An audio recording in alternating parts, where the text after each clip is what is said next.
So, hi mga ka-summers! Ayan, so let me introduce to you guys. Ito po yung ating pong unit na si G6.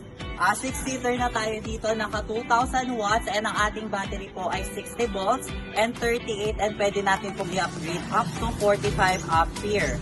So, eto guys, sobrang ganda, sobrang laki. 6-seater na tayo dyan. Steering wheel na tayo guys. Yung ating pong left and right, signal light. May hazard na tayo guys and yung ating pong wiper dito sa gilid.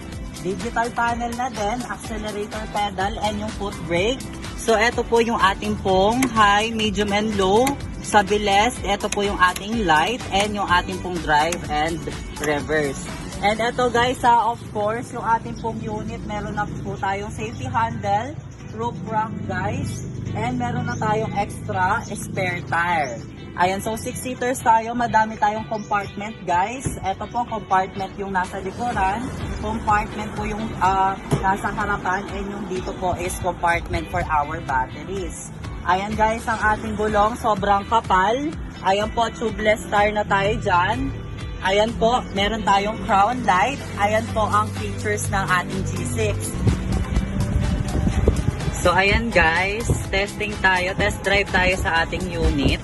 Ayan ang ating unit po is si G6 natin. So guys, kita-kita naman natin. Ayan, digital panel na tayo. Ganyan siya kabilis. Ayan, naka-low pa lang yan ha. Naka-low pa lang po siya. So ayan, try po natin siyang bilisan. Ayan siya. Ayan, ganyan po kabilis. Dahil naka 2,000 watts na po tayo sa ating pong G6 unit from Summer e-bike.